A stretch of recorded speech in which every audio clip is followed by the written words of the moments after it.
ये जो कंट्रोवर्सी हुई है ना अभी राम भद्राचार्य जी और प्रेमानंद बाबा की। राम भद्राचार्य जी ने बड़े ही अहंकार में बोला कि कुछ नहीं, वो तो मेरे बालक के समान है। एक शब्द संस्कृत का बोल के दिखा दे, या जो मैंने संस्कृत में कहा है उसका वो अर्थ निकाल के दिखा दे। तो चलो, राम भद्राचार्य जी ने जो है सो है ही। अब शंकराचार्य जी जो है अभी मुक्तेश्वरानंद, वो भी उसमें कूद गया। उनसे पूछा गया जब, तो उन्होंने भी कहा कि भाई अगर अंग विकल यानी कि कोई भी अंग भंग है आपका, या आप देख नहीं सकते हैं, कोई भी शरीर में कहीं कुछ कटाव है, तो आपको संन्यास नहीं लेना चाहिए, शास्त्रों में लिखा है। उन्होंने यहाँ तक भी कह दिया कि आप आंखों से तो देख नहीं सकते हैं, क्या कान से सुन भी नहीं सकते हैं। तो अब इस तरह की भाषा इतने बड़े बड़े संतों में होने लग गई है, और कहीं ना कहीं वो लोग जो ये डिस्प्यूट पैदा करना चाहते थे वो सफल हो गए। प्रेमान बाबा तो नहीं बोलते कभी किसी के बारे में कुछ भी, लेकिन हाँ, कुछ अहंकार तो है कुछ लोगों में।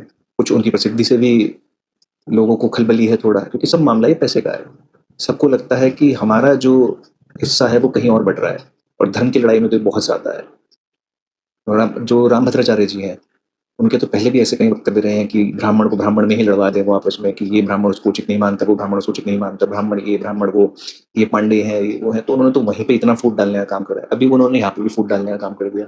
साथ में जो शंकराचार्य जी हैं, उन्होंने शास्त्र सम्मत बातें तो कही हैं, लेकिन कहीं ना कहीं इतना मजाक बनने लगा है हिंदू धर्म का इन्हीं वजहों से, कि कोई आप लोगों को भी भेजते होंगे, देखो शंकराचार्य जी ये कह रहे हैं, देखो राम भद्राचार्य जी ये कह रहे हैं, देखो वो ये कह रहे हैं।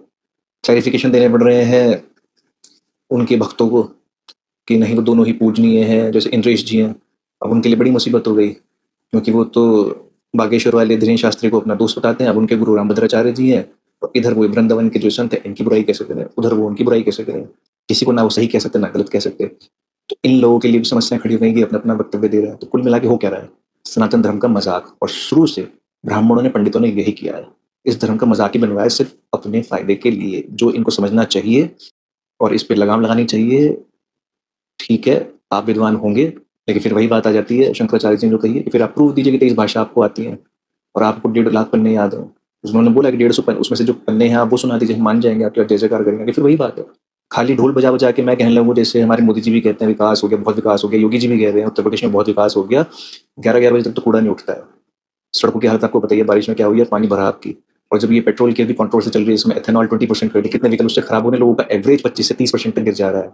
तो 100 रुपये लीटर पेट्रोल था, वो जो का तू रेट है, 10% उसके अंदर एथेनॉल की जबकि बढ़ोतरी हो गई। यानी कि अब आप कम से कम भी 135-40 रुपये पर लीटर का पेट्रोल खरीद रहे हैं। तो लेकिन विकास हो रहा है। तो शोर मचाने से कि ये हो रहा है वो हो रहा है, मैं ऐसा, उससे कुछ नहीं होता। उसको प्रूफ भी करना पड़ता है। और अंधभक्ति से भी कुछ नहीं होता, चाहे वो किसी साधु संत समाज की हो, चाहे वो किसी नेता की। ये जनता को भी समझने की जरूरत है।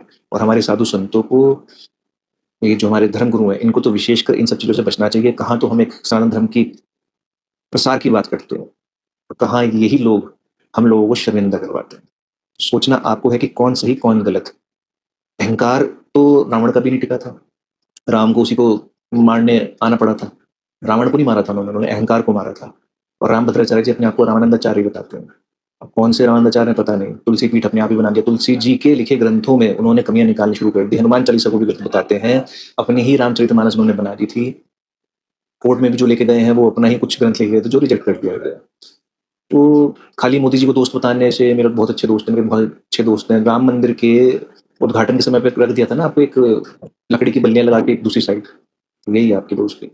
खाली चाटुकारिता से कुछ नहीं होता, और जो चाटुकार संत है वो संत क्या है। तो सोचना हम ही सभी लोगों को ये है कि किसको हमें फॉलो करना है, किसको नहीं करना है, कौन धर्म का विनाश कर रहा है, कौन धर्म का सुयश गान कर रहा है।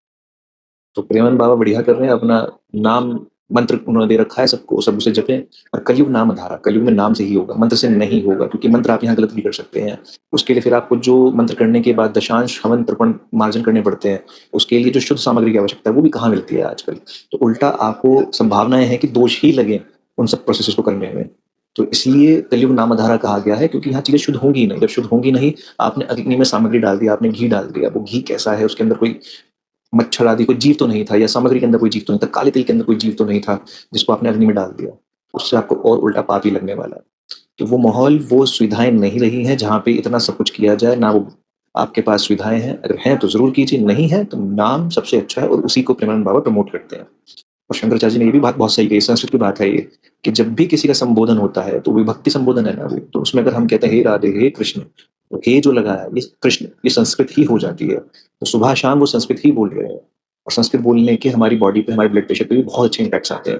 अब उसको आप कहें नाम बोलने के इम्पैक्ट से या संस्कृत बोलने के इम्पैक्ट से, एक ही बात है। तो संस्कृत तो वो सुबह-शाम बोलते हैं और खाली संस्कृत ही एक विद्वत्ता का प्रमाण नहीं है। अब मैं उनसे कहने लगूँ कि आप इंग्लिश तेज़ भाषा जानते हैं, इंग्लिश बोल के दिखाइए, आइए करिए बात इंग्लिश में मेरे साथ। मैं इंग्लिश जानता हूँ। मैं इंग्लिश जानता हूँ तो क्या मैं विद्वान हो गया? और वो नहीं जानते तो क्या वो मूर्ख हो जाएँगे? तो ऐसे अहंकारी लोगों से हमें बच के रहना चाहिए। प्रेमानंद बाबा बढ़िया कर रहे हैं, शंकराचार्य जी बिल्कुल सही कह रहे हैं। सबसे बड़े जो हमारे प्रधानमंत्री हैं धर्म के वो शंकराचार्य जी ही हैं। उनकी बात साक्षात शंकर की बात है। तो हमें सोच समझ के ही किसी के प्रति अंधभक्ति करनी चाहिए, चाहे वो नेता हो, चाहे वो संत हो। और ऐसे संतों को जो हमारे धर्म को ही बदनाम कर रहे हैं, उनका तो बायकॉट करना चाहिए। प्राइवेट जेट लेके घूमते हैं, ऐशो-आराम मिली हुई है, कहने को अपने को सन्यासी बता रहे हैं, फिर हाथ में क्यों पन्ने की अंगूठियाँ पहन के रखी है? अभी तक ज्योतिष से ऊपर ही नहीं उठा। कहा जाता है जो सन्यास ले ले उसको तो कोई कुंडली काम ही नहीं करती। आपके हाथों में डायमंड भी पहना हुआ है आपने और पन्ना भी पहना हुआ है। शुक्र और बुध की आप रेमेडी करने में लगे हुए हैं, तो काहे के संत? तो ये जनता को भी देखने की ज़रूरत है कौन क्या है और उसी के अकॉर्डिंग फॉलोइंग हमारी होनी चाहिए।